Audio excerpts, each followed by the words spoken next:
Priscilla Yun, mahasiswa IAIN Jember, Prodi Tadris Bahasa Inggris. Hari ini saya akan menjelaskan perihal komunikasi verbal dan komunikasi nonverbal. Komunikasi sendiri dibagi menjadi dua, komunikasi verbal dan komunikasi nonverbal.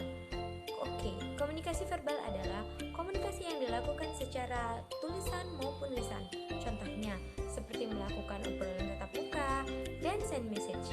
Hal ini sangatlah tidak rumit karena kita sudah terbiasa untuk melakukan komunikasi verbal. Bagaimana dengan komunikasi nonverbal?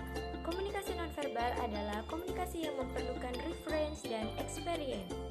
Hal ini maksudnya kita harus bisa memberikan komunikasi secara jelas kepada lawan berbicara kita agar lawan berbicara kita dapat menerima dengan baik.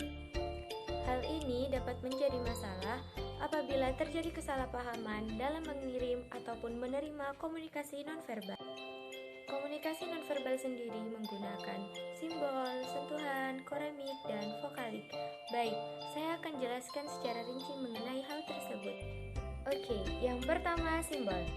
Saya sedikit takut untuk foto menggunakan lambang. Karena secara reference, lambang metal merupakan simbol yang mendukung skeptik-skeptik yang bersifat satanik. Dan semua orang tidak paham akan reference dan experience simbol tersebut.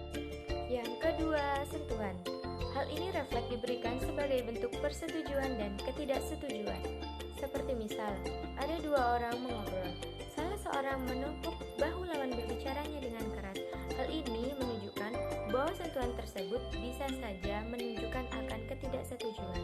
Atau jika seseorang menepuk dengan sangat halus, hal ini bisa berarti sebagai bentuk kesetujuan atau pujian. Sentuhan juga meliputi sentuhan badan, jadi tidak cuma sentuhan tangan ya. Yang ketiga, vokalik. Ketika kita sedang berbicara dengan lawan bicara, lalu lawan bicara kita berbicara dengan intonasi tinggi, kita langsung tahu pesan yang disampaikan bermakna apa. Pesan penuh amarah atau bisa jadi rasa kesal. Tapi kita semua selalu berharap bahwa lawan berbicara kita menyampaikan pesan dengan intonasi yang halus kan? Yang keempat, koremik atau waktu. Apa sih kaitannya? Oke, kita ambil sampel.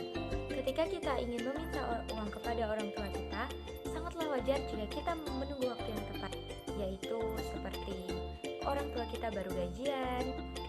Hal ini menunjukkan bahwa waktu juga ada kaitannya agar pesan kita dapat diterima dan disampaikan dengan baik.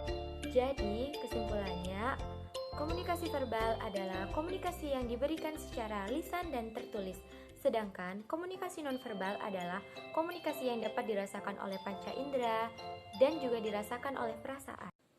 Mungkin cukup sekian yang dapat saya jelaskan. Mohon maaf apabila terdapat banyak kesalahan. Terima kasih. Wassalamualaikum warahmatullahi wabarakatuh. Thank you for watching guys.